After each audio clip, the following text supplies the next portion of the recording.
नमस्कार, मैं मृणाल कुमार। मैं पिछले कई दिनों से हो रहे घटनाक्रमों के बाद अपने मन में उपज रहे कुछ सवालों को लेकर आपके सामने आया हूं। ये सवाल हम सबों का है, सारे मध्यवर्गीय परिवारों का है जिन्हें कुछ उम्मीद थी इस कोरोना पैकेज से। वो सारी उम्मीदें जो हर एक भारतीय अपने शासन व्यवस्था से लगाता है, उन सारी उम्मीदों के साथ इस कोरोना पैकेज पे मैं अपने मन के कुछ भाव को रखने आप सबों के सामने आया हूं। ये संकट बहुत बड़ा है, ये मैं जानता हूं, आप सब भी जानते हैं। इस संकट की घड़ी में सरकारें कुछ अच्छा काम कर रही हैं। हर सरकारें अपने स्तर से कुछ न कुछ बेहतर करना चाह रही है, लेकिन कुछ सवाल ये हैं कि प्रधानमंत्री जी ने जो 20 लाख करोड़ का इतना बड़ा पैकेज हम सबके सामने रखा, ये बहुत बड़ा रकम है जो हम लोग सिर्फ मीडिया चैनल्स और नेताओं के बयानों में ही सुनते हैं। असल में कभी देख नहीं पाए, असल में कभी सोच नहीं पाए कि इतनी बड़ी रकम भी होती है। ये रकम कितना फायदेमंद हुआ हम सबों के लिए, ये एक सवाल है। मैं इसमें किसी सरकार की बुराई, किसी भी प्रकार की पक्षपात करने के उद्देश्य से नहीं आया हूं। मैं बस कुछ सवाल रखना चाहता हूं जो हमारे मन में है।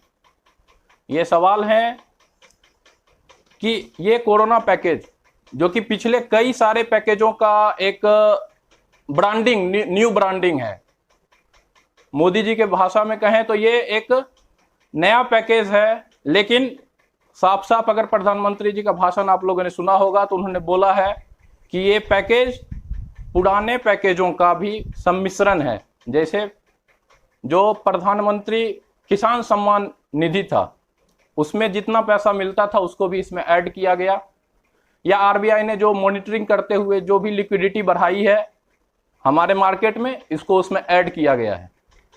तो अलग अलग घोषणाओं के आधार पर बाद में वित्त मंत्री साहिबा ने इसका अलग अलग विवरण दिया।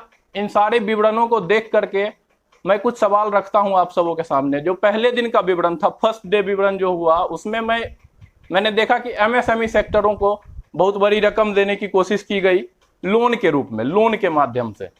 तो एमएसएमई सेक्टर जो कि हमारे लिए बहुत महत्वपूर्ण सेक्टर है, ये बहुत अच्छा कदम था, बहुत अच्छा कदम, बहुत अच्छा प्रयास करने का कोशिश किया गया। लेकिन मैं बस एक सवाल पूछता हूं कि क्या वो छोटी छोटी कंपनियां जो इस लॉकडाउन के कारण बंद होने के कगार पे है, या जिसके धंधे नहीं चल रहे हैं, जिस पे पहले से ही ईएमआई का बोझ या पुराने कर्ज का बोझ है, क्या वो नए कर्ज लेंगे? क्या वो इस स्थिति में है कि उसे नया कर्ज लेकर के पुराने कर्ज का रकम भरा जाए?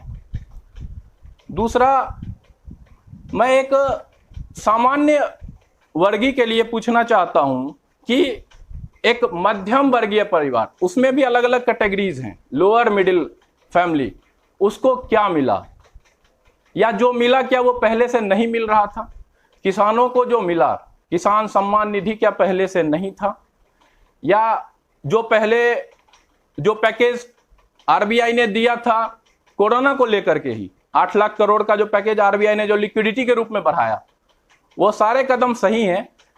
लेकिन मैं ये पूछता हूं कि स्टिमुलेशन का ये जो फॉर्मूला है किसी भी चीज को चलाने का, हमारी अर्थव्यवस्था लगभग जीरो पे है, हम पूर्णतः लॉकडाउन में फंसे पड़े हैं। लेकिन क्या स्टिमुलेशन, मान लीजिए कोई आदमी बीमार है, वो चलने की हालत में नहीं है, उसके पैर टूटे पड़े हैं, तो स्टिमुलेशन किसको किया जाता है? जो थक जाए, बैठ जाए, उसे हम लोग सुई दे करके, उसे ग्लूकोन-डी दे करके फिर से उसे चलने लायक बनाते हैं। लेकिन जिसके पैर टूटे हैं, पहले उसका उपचार होता है, फिर उसे स्टिमुलेट किया जाता है।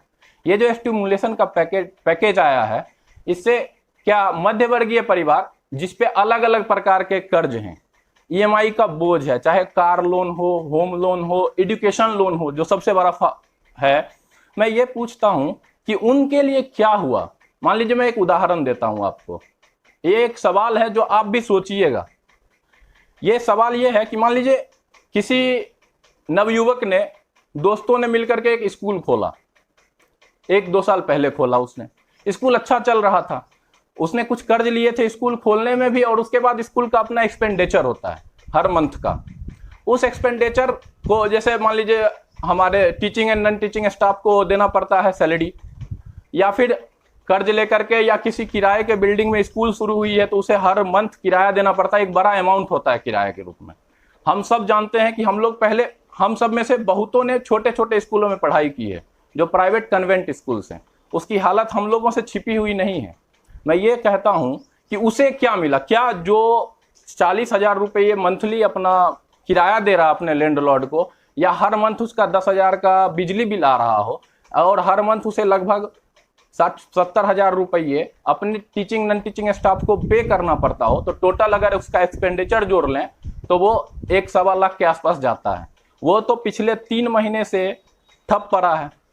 तो इस पैकेज में बस एक सवाल के रूप में मैं छोड़ जाता हूं, इस पैकेज में उस मध्यम वर्गीय परिवार का क्या हुआ जिसने अपना सर्वस्व निछावर करके इस पैकेज की उम्मीद में, या कह दीजिए कि जिसने सर्वस्व निछावर करके एक बिजनेस स्टार्ट किया था, जो स्टार्टअप अभी ठप पड़ा है, उसके लिए इस पैकेज में क्या है। दूसरा सवाल कि ये जो पैकेज आते हैं, पिछले 1 साल में सरकार ने 3 पैकेज लाया।